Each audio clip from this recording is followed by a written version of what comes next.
What's up, Christian?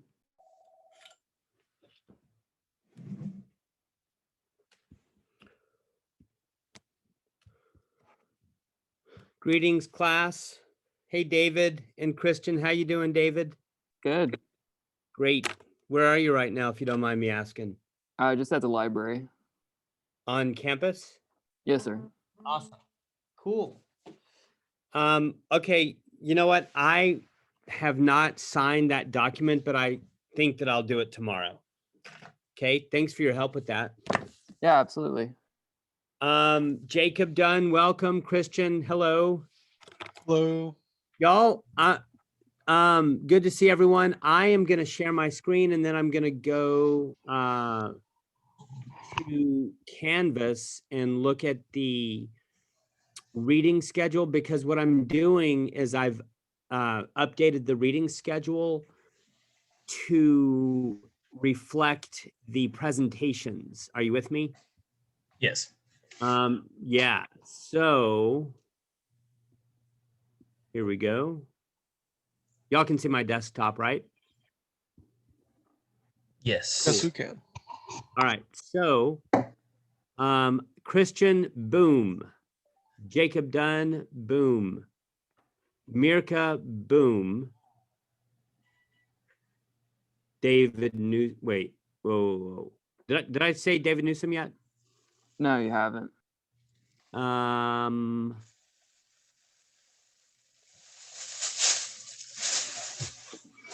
David, did you give me a date? No, I gave you the topic. What is the topic? It's about like the ontological argument and the idea Okay. of, yeah. You mean in Thomas Aquinas? I was thinking, when I emailed you, I said Anselm. I don't know if Aquinas talks about that. Yes. Awesome. Okay. Great. Great. So, did I give you a date or a week? I don't think you have yet. No. Okay, cool. How would you like to present during the week of Monday, 3/15? Would that work for you? Yeah, that's fine. Awesome. So, Yeah, go ahead. sorry. I was gonna ask. So, did we ever talk about what exactly you're wanting from the presentation? Is this Christian? Yes, this is Christian. Christian, I put up a guide to the paper on Canvas. Look at that, but also the only thing you need, what your presentation needs to be is a 10 to 15 minute talk on your thinker, but also I want to also the progress that you've made, directions where you're heading, things you're excited about, things you need to do, questions that you have, stuff like that. Does that make sense? Yes, sir. Thank you. Or if it was coming from, I think it was something like, I think it was either the leading for itself or the. Does someone need to mute themselves? So What it was happened? like wash up on the carpet some, but it didn't extend past, it was kind of like an Indian border, but. All right. So, hey, David, Very, Yes. can you hear me? So I scheduled you for Monday, 3/15. I'll need to upload this to Canvas. I'll try to do that soon. more recent discovery. But yeah, stay tuned. I have no problems with you dealing with Anselm. But there might be a way for us to connect it Not directly to behind, Thomas Aquinas or Bonaventure. Okay. there's the bigger part of the L. Um, I don't know, it's hard to explain, yeah, or maybe even Augustine, but like a better. but in such a way as to not make your life more difficult. Okay. Okay. That sounds good. Awesome. Okay, y'all, let's get started with today. Gosh, I'm not seeing some. Oh yeah, here we go. Hi, Mirka. Mirka, I added you to the reading schedule. Can you hear me? Yeah, I can hear you. All right. So yeah, thanks for your email. You can see that I added you for next week. Does that work for you? Yes, and we talked that I could do it on Wednesday. Absolutely. In fact, I want to plan on having all the presentations on Wednesday. That's just kind of a default plan. Now, Max and Malia, hello. Have y'all both given me your thinkers? I had emailed you on January 20th. Forgive I me. don't- No, okay, this is Max talking. yes, sir. Max, remind me of your last name. It's Marable, but my email will be under Charles Marable because that's my legal name. Thank you. Yes. But I was wondering if I could do Aquinas 5 ways. Absolutely. Absolutely. Did you put, I don't think you put that in the email. No, Yeah. I had asked if you had any recommendations, but Okay. Send me an email stating that, will you? okay. Thank you so much. Can I just check to see if I sent it to the right email? Yeah, I did see the email that you just referred to. Okay. Forgive me if I didn't respond. No Okay. problem. Wonderful. And Malia, how are you?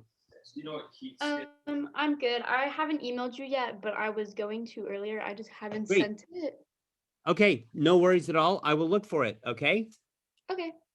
Very good. And I think that takes care of everyone. I think that with that, everyone has either been scheduled or is about to email me. Okay, y'all, let's get started. How's everyone doing today? Good. Any thoughts, questions, anything like that? Comments from last class? I thought it was pretty cool reading the metaphysics together and talking about that first paragraph. Yeah. I hope that y'all can see how, hereby and if I could ask y'all to mute yourselves, there's some background noise that's irritating. Thank you. But and also I'm in the middle of a Zoom meeting. I'm gonna make calls. yeah, I believe me, I've had some really embarrassing moments like on your side of the screen before. So yeah. Yeah, I'm tempted to share a story with you, but I'm not going to. It's not like sexual or anything perverted like that. No. Okay, I'll just tell you. There was a vestry meeting once, and I had just gotten my new MacBook. Vestry meeting is like the leaders of the church, and I was not running the meeting because I'm not the rector of Christ Church. I'm not the senior pastor. Thanks be to God. And during the meeting, actually, I had just gotten my new iPhone, I think. My memory is fuzzy, but I was setting it up with Siri like during the meeting and I wasn't muted. So I was like, Central Time Zone, all this stuff. Anyway, y'all, what I want to say is I hope that in the metaphysics text, you're beginning to see how Aristotle's picking up what Parmenides put down. Yeah? Now, what about Heraclitus? Well, Aristotle also picks up what Heraclitus puts down, except that the particular text of the metaphysics that we were reading happens to be about the unmoved mover. It happens to be about the development of the unmoved mover, and that's much more the territory of Parmenides than it was about Heraclitus. Are you with me? Does that make sense? So remember, Heraclitus talks about change. He says all the world is change. In this class, I have said that you should associate that with what? Can someone tell me? Matter. Yes, Aristotle's notion of prime matter. Also, side note, Plato's realm of becoming. That's right. That's Parmenides. Sorry, that's Heraclitus. In terms of Parmenides, we associate that with Aristotelian pure form and Platonic being. So Plato talks about becoming and being, these two realms. The first one, becoming, is associated with Heraclitus. The second one, being, is a lot like Parmenidean being. Okay. Anyway, I hope that you're seeing some connections there between Aristotle on the one hand and Parmenides on the other. I'm going to pull up the lecture notes for today. By the way, this document that I'm just now pulling up, I uploaded to Canvas about 5 or 10 minutes ago. So you should have this. Y'all, hopefully today, I would like to continue. I really thought that what we did with Aristotle was good, so I want to do that again to continue just reading it paragraph by paragraph. And then if you look with me right here, we're gonna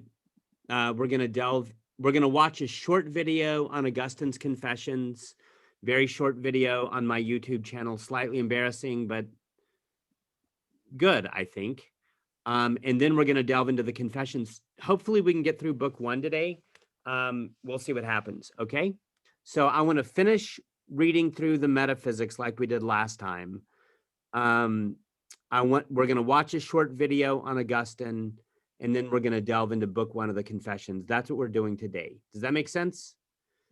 So I'm going to pull up the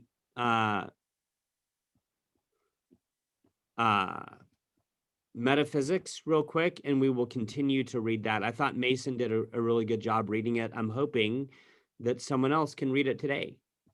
Read the next paragraph today, okay? Here we go. Do y'all see that? Let's see here. Okay.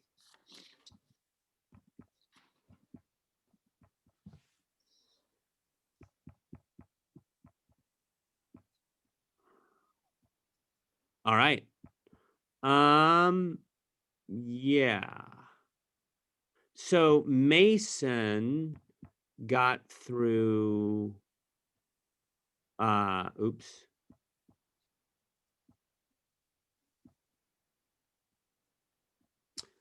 Mason started with the first paragraph.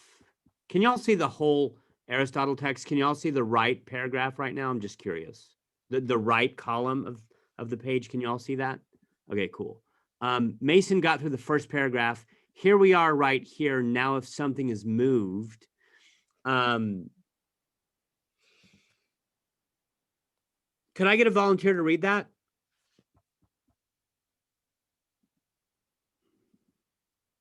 Ah, very good. Could I get a volunteer to read that paragraph?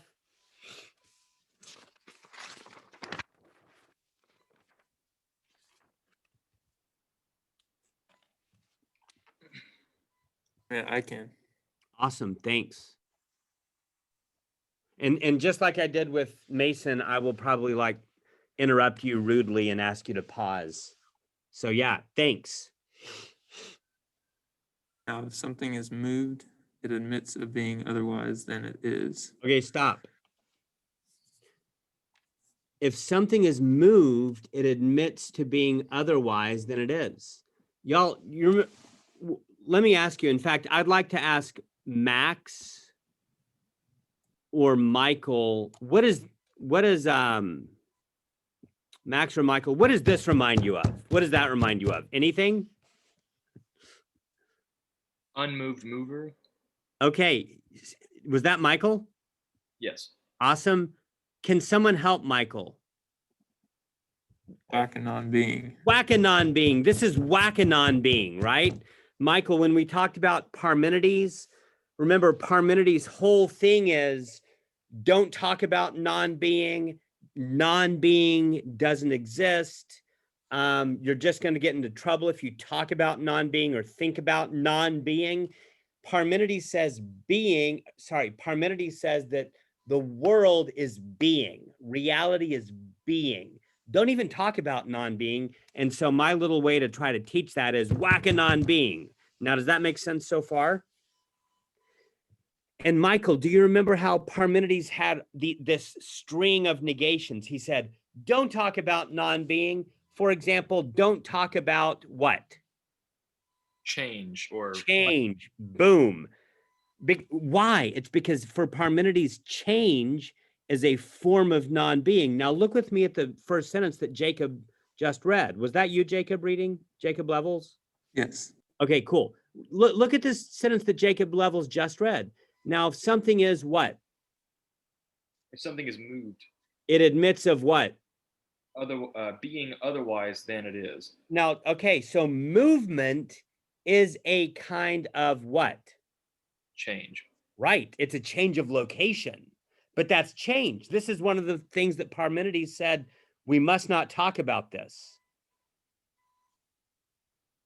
because it involves non-being, and non-being is not real. Here's Aristotle saying the very same thing.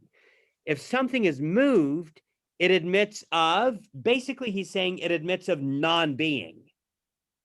When he says it admits of being otherwise than it is, that is like non-being, okay? So the highlighter admits of being otherwise than the Sharpie. That's a form of non-being to Parmenides' way of thinking. If something is moved, first sentence, then it admits of being otherwise than it is. This is straight out of Parmenides. He's saying that, because remember, okay, let me say this. Parmenides is talking about what? Is he talking about turtles? He's Is he just talking about being? He's talking about being. Now, remember, my claim is that Aristotle looks at Parmenides and says, Parmenides, all this stuff you're saying about being, it's amazing. You're brilliant, Parmenides. But really, you're not describing being. You're describing what? God. God. And one of the names for God is the unmoved mover. That is what Aristotle is talking about in this passage, the unmoved mover, aka God. So Aristotle's taking what Parmenides puts down and he's applying it to the unmoved mover. And you see it right here. He's saying, look, whatever is going on with the unmoved mover, it can't be something that is moved. Why? Because being moved or movement is a form of change. Specifically, it's local motion. It's a change with respect to location, moving from point A to point B. And if something changes, it admits of non-being, whack a non-being. The only thing is that Aristotle's not talking about being, he's talking about the unmoved mover. Now, side note, he does think that the unmoved mover is being, at least that's my view. But unlike Parmenides, Aristotle's not going to insist that there's no such thing as non-being. Because after all, what is Aristotle's definition of the human being? Can someone tell me? What's Aristotle's definition of man? David, do you know? Rational animal. Right, rational animal. Did you hear that? Animal. We are animals. Now, y'all, do animals admit of non-being, yes or no? No. They Yes. do, actually. Do animals change? Oh, yes. Okay, Yes. Ah, right. Are you with me, Michael? Yes. So this is exactly why Parmenides is going to say that animals don't exist. Parmenides is going to say that animals are an illusion. Aristotle doesn't do that because Aristotle, remember, Aristotle, just like Plato, is taking Heraclitus and Parmenides and putting them together in dialectic. He's given a high five or maybe a middle five to both of them. So Aristotle's not going to, he's not going to pull that crazy ass move that Parmenides pulls by denying that the things that we see with our sense perception, like I'm seeing this cup right now with my eyeballs, I'm seeing a magnolia tree out my window with my eyeballs. Parmenides wants to say that those are illusions because they admit of non-being, whack a non-being. Aristotle's not batshit crazy like that. He's trying to come up with a way to give Parmenides a high five or a middle five and yet still be able to talk about non-being.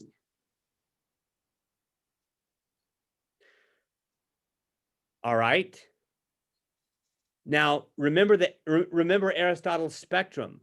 On one extreme, we had pure form. On the other extreme, we had prime matter. Y'all, prime matter is the ultimate manifestation of non-being. Prime matter is non-being on steroids. And remember how we said that everything on Aristotle's metaphysical spectrum, remember how we said that Aristotle thinks that everything in the world is somewhere on the spectrum? So we had triangles, But then just inside of prime matter, we had what? The 4 elements. Remember the shit emoji? The dirt clod? See, Aristotle's not pulling the Parmenidean batshit crazy move, but of denying the existence of dirt. Aristotle doesn't deny the existence of water or of animals or of anything else that admits of non-being. Let me ask you a question. Would Aristotle say that a dirt clod admits of non-being? Yes or no? I'll answer the question for you. He would. He would. But unlike Parmenides, Aristotle is open to talking about non-being. Y'all, that's really the whole point. See, Parmenides is an armchair theologian. He's an armchair philosopher. He's letting his little theoretical construct dictate all of reality. Aristotle says, Parmenides, you're brilliant. You have described the simplicity of being that has to be right, but I still got to come up with a way to talk about the world of non-being, what Plato calls the world of becoming, and this is Fuchsius or nature. Nature involves stuff that changes. That's non-being.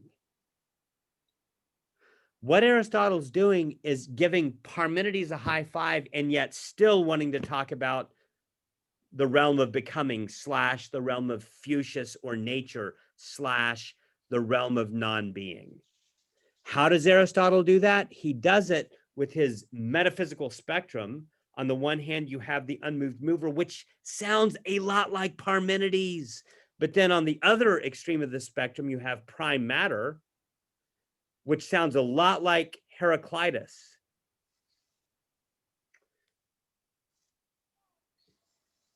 So I want to say one more thing about this. Then I'm going to pause and let you ask any questions, and then we'll keep reading. What I want to say about this is this. Do you remember how when we were talking about the metaphysical spectrum, which is a JPEG, do you remember how at the very end of that, I started talking about an acorn and an oak tree? Do y'all remember that? Now, we said that the oak tree was on which extreme? Pure form. Yes, and that's because it's fully actualized. The oak tree is all grown up, and the oak tree is living into its telos. Remember that word telos? Purpose. That's like a metaphor or a symbol for full actuality, which goes along with pure form. Full actuality, right? Now, what is the potential form of the oak tree? The acorn. It's the acorn. Now, the acorn is like a symbol not for full actuality, but on the other hand, it's a symbol or a metaphor for pure potentiality. Pure potentiality. See, that acorn is like a potential oak tree. In the same way that a fetus in the womb of a woman is a potential human being, okay? The acorn is a symbol or a metaphor not for full actuality. That's the oak tree with big branches. That's the oak tree that does photosynthesis with its leaves and has deep roots that go down into the ground and big branches for birds to come and make nests in. The oak tree is full actuality. The acorn is purely potential. See, for Aristotle, and you find similar things in Plato, but he doesn't have this, he doesn't have a well-developed system. For Aristotle, matter, material, is pure potentiality.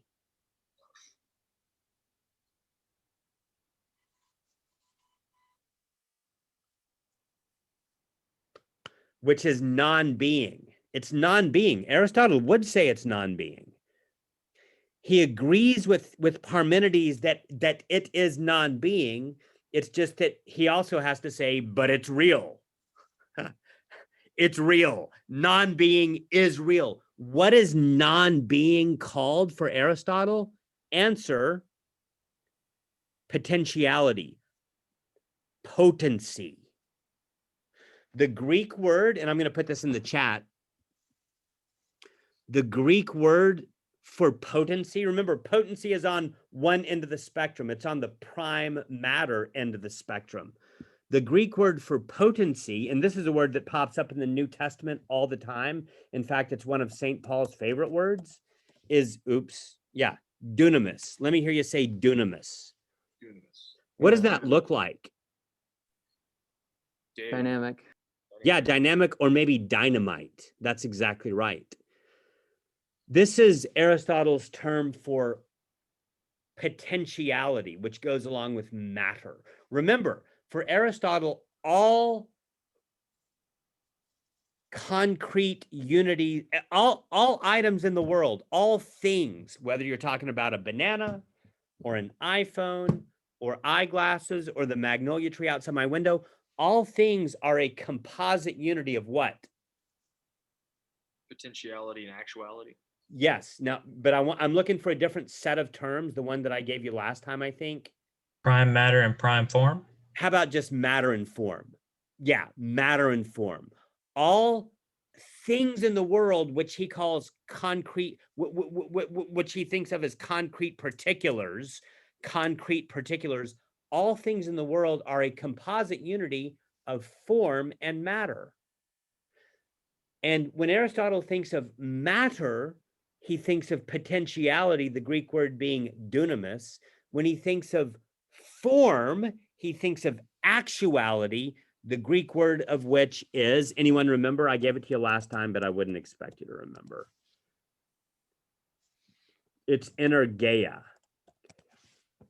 Energeia, which should remind you of the word energy. So now let's bring it back to the text here. We're probably not going to get to Augustine. That's fine. Let's bring it back to the text here. Remember, Aristotle's talking about the unmoved mover, right? This is his development of the unmoved mover, aka God. And in this first sentence that Jacob Levels read, this first clause, what he's basically saying is, whatever is true of the unmoved mover, motion or being moved cannot be one of those things, because that admits of being otherwise than it is, aka non-being. And even though Aristotle parts ways with Parmenides and admits that non-being is real, after all, look at the magnolia tree. That admits of non-being. Even though Aristotle does part ways with Parmenides and admits the reality of non-being, he does not admit it with respect to God. He does not admit that non-being is real with respect to God. Guess who agrees with him? Your Baptist Sunday school teacher when you were a little kid growing up in East Texas. Because if you're like me, your Sunday school teacher did tell you that God doesn't change. Y'all, that idea comes from somewhere. That idea has a history. Yes, the Bible says that. By the way, the Bible also seems to imply that God does change. Put that in your pipe and smoke it. The Bible doesn't really settle the issue. The Bible has to be interpreted. And the fact of the matter is that in the history of thought in the West, this idea that God does not change is rooted in this right here. It's rooted in Parmenides, who develops the idea of the simplicity of being, and then Aristotle, who comes along and applies that to God. We're going to see that Thomas Aquinas and Augustine, but especially Thomas Aquinas, gives Aristotle a high five on this. So And, where did your Baptist Sunday school teacher get that? Well, she thinks she got it from the Bible. God bless her. She's not wrong. She's not wrong. I mean, one of the, as Augustine and Bonaventure would both say, a simple faith can be more in touch with reality than massive amounts of knowledge. Augustine and Bonaventure would both say that. The Sunday school teacher's not wrong, in my view. I'm kind of speaking as a Christian now, so I got to be careful. This is a philosophy class in a state university. Yes, David. Sorry to interrupt you. I don't know if you got my text earlier, but I have to leave a little early for an appointment. I did get that. And that's why I put these lectures on YouTube. Okay, perfect. Okay. Sorry about that. No worries at all. Y'all, where does the idea of God not changing come from? It is in the Bible, and that may be where your Baptist Sunday school teacher got the idea, God bless her. But it also comes from Parmenides/Aristotle. Okay? If you're a Christian wanting to figure out what you believe, I find this very important and helpful because, after all, as I just said, the Bible sometimes seems to say that God does change. So which is it? God doesn't change or God does change? Well, that's where the tradition is helpful, this tradition of what you might call philosophical theology, or this tradition of what you might call theology proper, which deals with the essence and nature of God. Okay? So, y'all, that was a huge digression. We can't afford to do that very much more in the course of the semester, but I think it's totally worth it unless you're confused. Unless I've horribly confused you. So I want to ask Jacob Levels to keep reading, but before I do that, I just want to see if anyone, I just want to check in and see how you're doing. Am I making sense? Are you starting to see some things? Are light bulbs going off in your mind, or are you just horribly confused? By the way, it could be both. Like when I was in your shoes, and I was in your shoes up until maybe 3 or 4 years ago when I was taking graduate coursework. When I was in your shoes, my experience is that I would experience both. Sometimes my mind would be on fire because I was having all these epiphanies, but maybe the next class I'd be so depressed because I felt totally lost. So it can be both. But how are y'all doing? I have a quick question. Yeah. What you said made sense to me, but I have just like a further question. Great. What is the ground for pure matter? Does pure matter come from pure form? Does it rest on the unmoved mover and it kind of comes from that? Or is it like a misrecognition of the human mind of this pure form that kind of creates prime matter through our kind of miseducation and what we're not sure what we're looking at? So good question and good speculations. Here's my response. First off, Aristotle only mentions prime matter 3 times in the entirety of the Metaphysics. It's almost like it's a placeholder. It's almost like it's a placeholder. And I like some of your speculations there, although you're thinking more, you're thinking too much like a Christian or a Jew. And what I mean by that is, and it's very difficult not to do that. But I would suggest that lurking in the background of your question are some assumptions about creation. Aristotle doesn't believe in creation. Aristotle thinks that the world has existed from all eternity. I like your speculations. Here's what I would say. And this is just my take. I mean, I think that the best way to think about it is that for Aristotle, prime matter is almost a limit concept. It's almost like a theoretical placeholder to name that which we cannot understand. By the way, that something similar might be true for the unmoved mover. I mean, Thomas, yeah. So you're right. These 2 things are the extremes of reality. But I think that especially with respect to prime matter, it's more along the lines of it's a theoretical placeholder that he needs to make his system work. He does believe in it. I mean, I'm not backing away from the claim. It's just that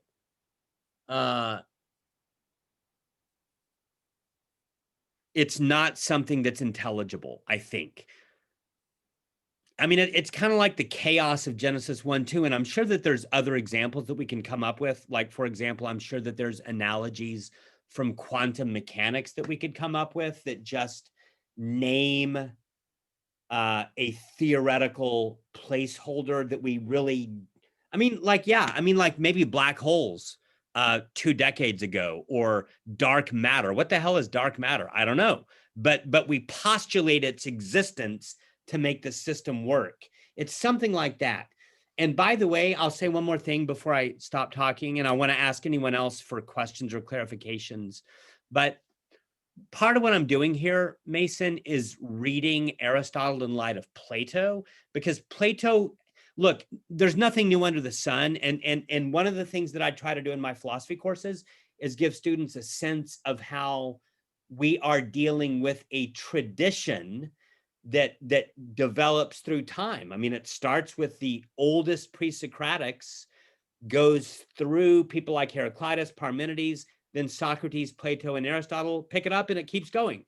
So I'm kind of answering your question with Plato in mind, because in Plato's dialogue, the Timaeus, which, by the way, is the only Platonic dialogue that was known to the medievals prior to the rediscovery of Plato and Aristotle in the 12th century. In the Timaeus, Socrates talks a lot about something that is tantamount to prime matter. The word matter does pop up in the Timaeus, but he also uses a different word for it. Anyway, I'm going to stop talking. All that to say, in answering your question, I'm partly relying on Plato to help me imagine how Aristotle would respond to your question. And I think that the best answer is it's only in the metaphysics 3 times. It's kind of like a placeholder to make his system work. And it's kind of an unintelligible limit concept that we can't understand, but we have to affirm it. That's my answer. Okay. Y'all, I hope that wasn't too long, me talking to Mason just then. I want to know if you're understanding the basic points that we're discussing in Aristotle's metaphysics. And in particular, this stuff about the unmoved mover. My concern is that I want you to see that he is saying that the unmoved mover does not change. That's important. I want you to see that he's saying that the unmoved mover does not change, and I want you to know why. Now, why is it? Here's why. It's because of everything that Parmenides says. It's because of everything that Parmenides says. Being cannot admit of non-being. And Aristotle thinks that Parmenides' doctrine of simplicity / negative theology, the string of negations, he thinks that that's applicable not to being, but to God. So if you understand Parmenides' logic, the very same logic applies here. It's just that Aristotle's not talking about Parmenides, he's talking about God, and he doesn't rule out he doesn't absolutely rule out or reject or exclude or deny non-being. He just says it's irrelevant for God. There is non-being for Aristotle. It's called nature. There is non-being for Aristotle. It's called physis, the realm of change where biological organisms and the 4 elements move. There is that. He doesn't deny its existence. He just says that's not talking about God. Parmenides, completely rules out the possibility of non-being. Therefore, he has to say that when I think I see the magnolia tree, it's really just an illusion. And B, he takes himself not to be talking about God, and he takes himself to be talking about being, the totality of all that there is. So I hope you can see that Aristotle is saying that God does not change. And I hope that you can see that he's saying that because he's relying on Parmenides' logic. Boom. Now, if anyone doesn't see all that, then I encourage you to let me know so that I can help you. Okay? Jacob Levels, will you keep reading? Yes. In fact, start over, just for kicks. All right. It's for kicks. Now, if something is moved, it admits of being otherwise than it is. And so, even if the primary kind of change of place is a being at work, insofar as something is moved, it is in that respect at least capable of being otherwise, and with respect to place, even if not with respect to thinghood. Okay, so But I think that if each one of you were to reread that sentence later tonight very slowly, it would make a lot of sense, and you would see a bunch of stuff in there. For example, being at work, that's energeia. That's what I'm calling full actuality. Okay, we talked about that last class. Yeah, Jacob, I'm ready when you are. No rush. yep, I was just taking a note. Yeah, it's all good. Take your time. But since there is something that causes motion while being itself motionless, this does not admit of being otherwise than it is in any respect at all. For among changes, the primary one is change of place, and of this, the primary kind is in a circle, but this is what this mover causes. Okay, stop. So remember last time we talked about circles, heavenly bodies, remember? Now, what he's saying right here, especially in the underlined part, he's coming out and saying, so remember, God / the unmoved mover, is the unmoved mover in motion, yes or no? No. No, that would imply non-being, whack a non-being. But does the unmoved mover move other things, yes or no? Yes. Yes, that's what it means to say that God is a mover, right? This is super important stuff for Thomas Aquinas. But look at the underlined part. But this is what the mover causes. What does the mover cause? A circle. So y'all remember, you know, we believe, like as modern people who believe in modern cosmology, we believe in a geocentric solar system. Sorry, no, we don't. We believe in a heliocentric solar system where the planets revolve around the sun. Aristotle is living in a different imaginary cosmology which is geocentric. The Earth is at the center of everything, not just the solar system, but everything. And the Earth is surrounded by spheres. So, and we're going to see this with C.S. Lewis. Therefore, I shouldn't talk a lot about it. But it's as if the Earth is a ball in the middle of the known universe, and surrounding the ball of the Earth is a concentric system of nested spheres. Are you with me? So here's the Earth, and then there's an orbit around it, some planet, and then there's another orbit around it, some planet, and then there's another orbit around it, some planet. Now, those are not circles, they're actually spheres, but spheres are also circular. And just to keep it simple, the best way to think about this, in my opinion, is if you can imagine the outermost sphere. And I don't remember what it's called right now. Like, we'll probably get into that a little bit when we read C.S. Lewis. But many people think that what Aristotle's saying here and elsewhere is that if you ask the question, what is the unmoved mover moving? The answer is that outermost sphere. Or you might say the heavenly bodies along the edge of that outermost sphere. Does that make sense? And then that motion on this view would cause the motion of the next sphere and toward the earth. And that the motion of that sphere would cause the motion of the next sphere. And like that, like dominoes, like a chain of motion, which eventually causes everything in the world to move, including birds and rivers and when you flip a coin, okay? There's other accounts of how it is that the unmoved mover moves stuff, but what I just told you is one account, namely that the unmoved mover moves the outermost sphere, which then triggers a chain of movement all the way down to our world and everything that we see. Now, remember, let me say this. Aristotle has 4 causes.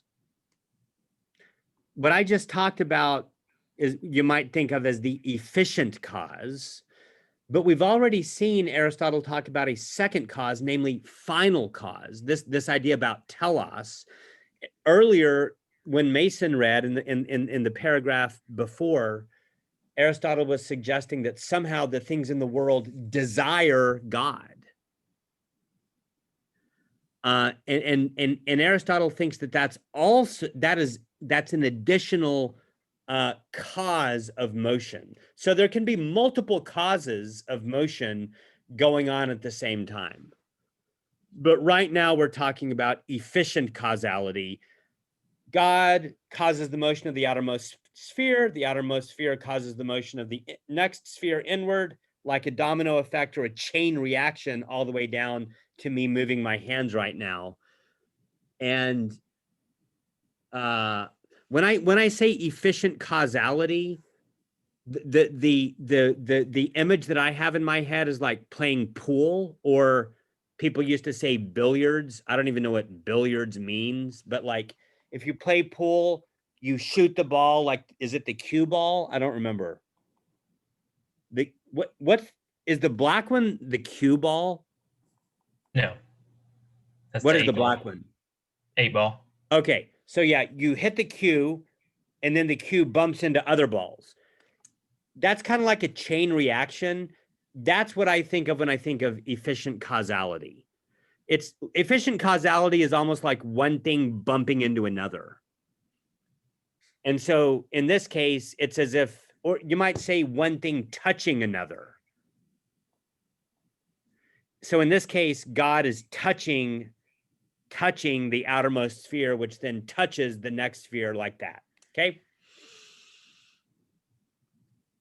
So yeah, the unmoved God, the unmoved mover, is not in motion, but the unmoved mover is causing other things to move. And in this case, it sort of seems like the thing that he's causing to move is the outermost sphere. Jacob, keep reading. We're at therefore, right? Yep.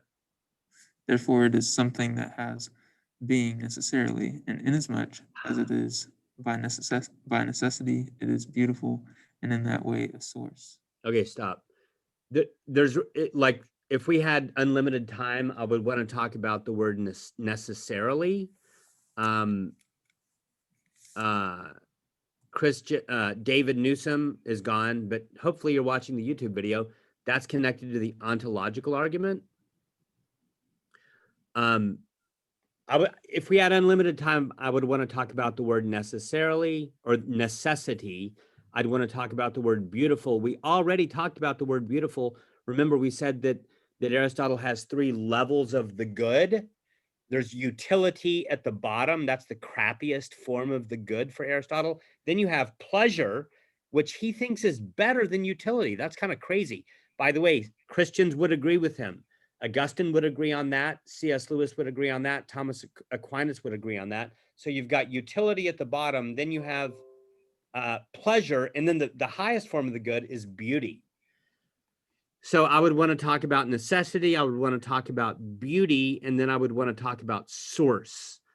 The only thing I want to, I'm just going to say this, trying to keep it super brief. Do you remember when we were talking about Parmenidean being, the negations? He was negating non-being.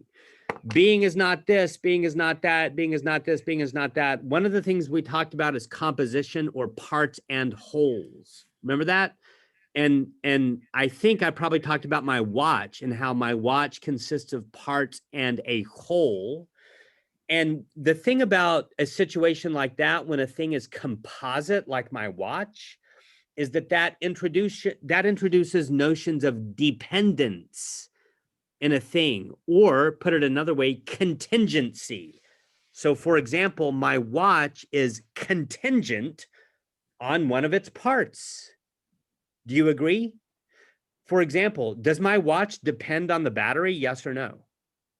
Yes. Yes. Without the battery, my watch is worthless, right? So you see, if something consists of parts and wholes, parts and a whole, there are notions of dependence or contingency that characterize the thing. Well, y'all, that's non-being, right? Parmenides says, whack a non-being. Don't even talk about that. That's non-being. Well, what is the opposite of contingency? Necessity. Necessity. I'm going to read that last sentence that Jacob read again, where my cursor is. Therefore, what's it? It's the unmoved mover. Therefore, it is something that has being necessarily, not contingently, like my watch that has parts and wholes, and therefore is dependent / contingent. No. God, the unmoved mover, does not exist contingently. The unmoved mover exists necessarily. Still, this is Parmenides. Jacob, keep going. For the necessary has this many senses. What is by force because it is contrary to a thing's impulse, that without which something will not be in a good condition, and that which does not admit of being any.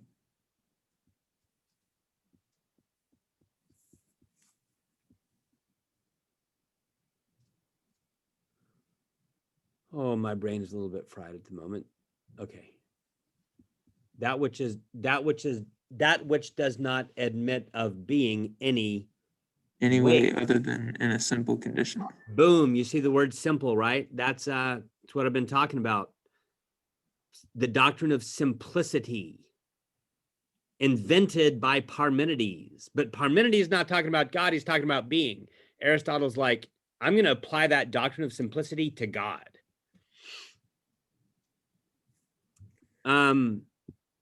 Yeah, this is footnote 17 right here.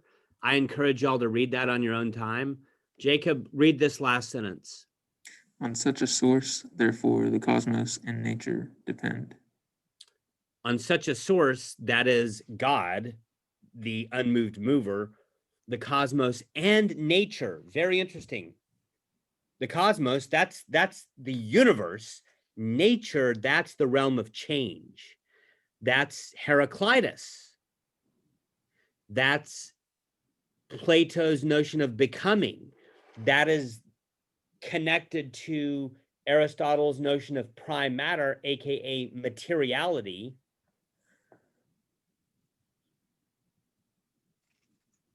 See, Aristotle admits that that's real. He just says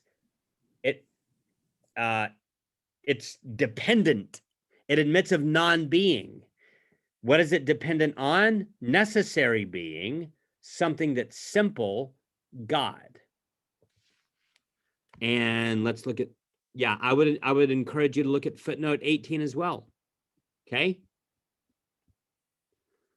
Y'all, I know that there's a bunch of amazing stuff in the next paragraph. The word pleasure is in there. That's a big word. The word wonderful or wondered is in there a couple times. That's really amazing. Plato's all about wonderment, astonishment.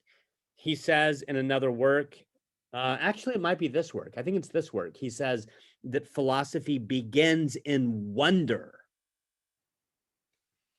If you look at the next paragraph, I just want you to see that there's a couple of names in there, Pythagoras and Susipius. It's just very interesting and important that Aristotle builds on his intellectual predecessors. Aristotle standing on the shoulders of giants. Aristotle takes the thought of pre-Socratics like Heraclitus, Parmenides, and Pythagoras very seriously, okay? Now, we're running out of time, but I think what I want to do is I want to read this last paragraph. This last paragraph of chapter 7, okay?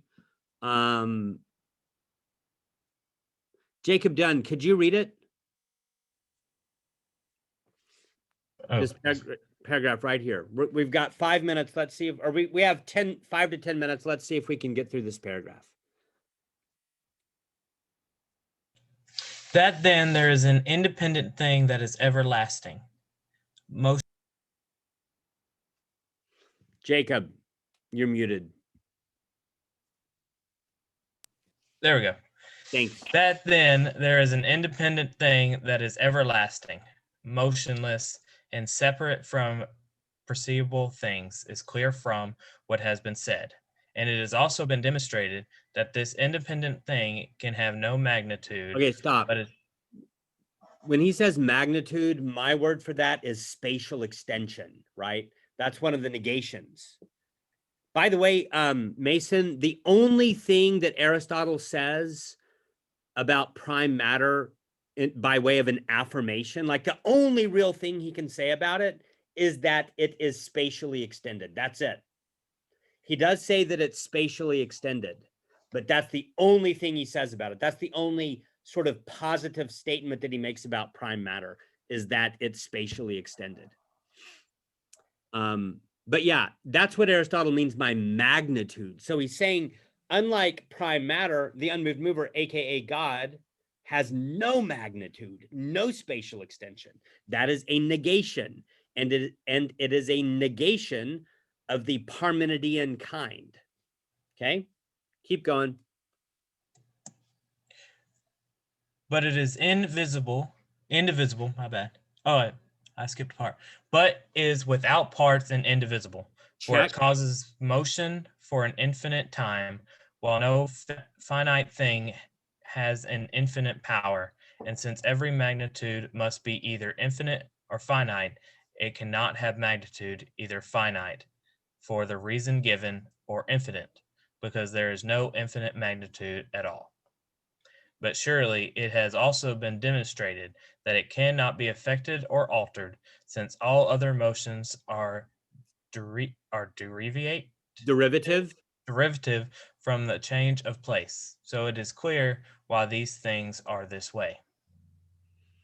Thank you, y'all. That's like a summary paragraph of his development of the doctrine of the unmoved mover. This is fun. This is really interesting because, y'all, this is what medieval philosophy is about. Now, this isn't the only thing that it's about, but this is the foundation of the way that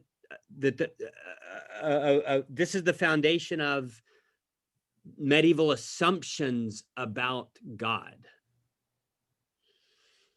We're going to see it in Augustine. We're going to see it in Thomas Aquinas. We're going to see it in Bonaventure. Now, I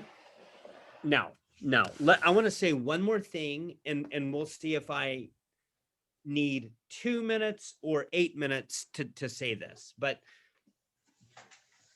can everyone see that right now we are discussing what you might call the God of philosophy?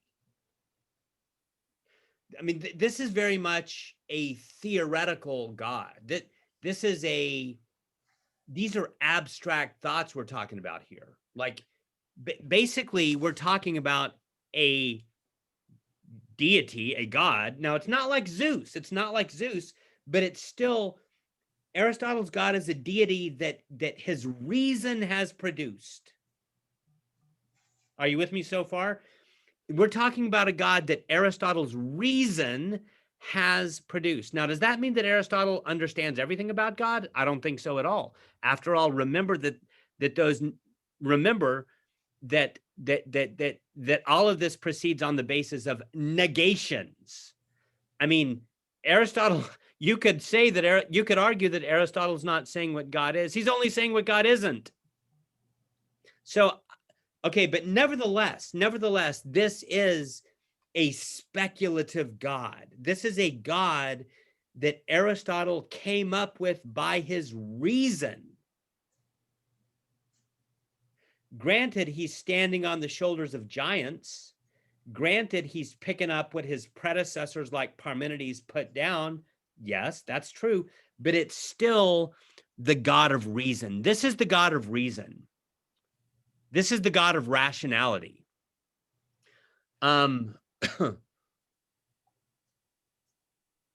This is not the God of what?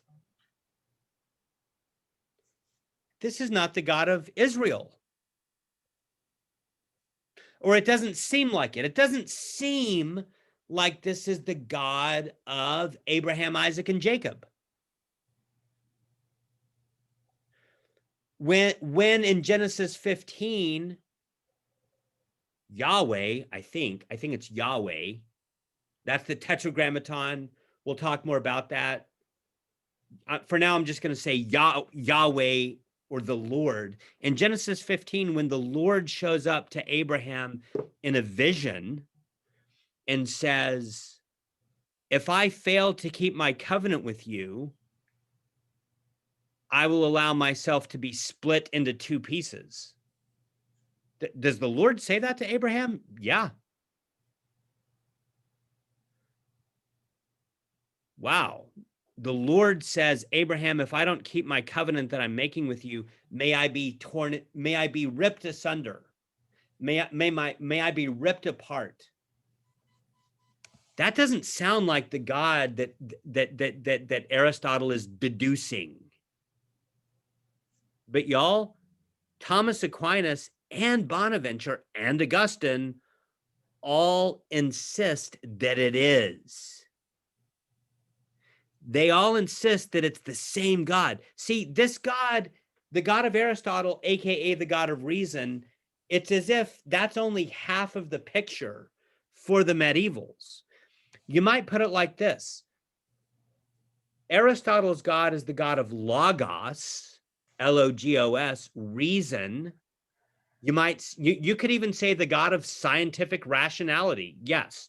Now, when I use the word scientific right then, I wasn't using it in a modern sense, but I was using it in a pre-modern sense. This is the God of scientific rationality. Yes. It's the God of logos, reason. Okay? Deduction, argument, ironclad syllogisms, that kind of thing. This is the God of logos. Okay? But you must not forget that that's only half the picture, because the medievals are also obsessed with the God of mythos. What do I mean by the God of mythos? I mean the God of the Bible. I mean the God that shows up in the burning bush and addresses Moses in Exodus chapter 3. I mean the God who heard the cry of the of the Israelites when they were suffering under the iron hand of the Pharaoh at the end. I think that's also Exodus chapter 3, weirdly. But you see, the God of the Bible is like a character in a story. When I say mythos, I just mean story or narrative. Mythos doesn't mean falsehood. Mythos doesn't mean lie. It means story, narrative. But Aristotle's God is not at all the God of mythos. Aristotle's God doesn't seem like the God of the Bible. Aristotle's God seems like the God of scientific rationality or reason. That's not wrong. But the crazy claim of the medievals, from Augustine to all of them, Aquinas, Bonaventure, they want to say that it's all the same God. They want to say that Aristotle is accurately describing God. Now, maybe not completely, there might be a lot of paradox, but all of them say that Aristotle is onto something here that we should pay attention to, that we should learn from, that we should affirm. In fact, I'll tell you this, without Aristotle, things like the doctrine of the Trinity are not possible.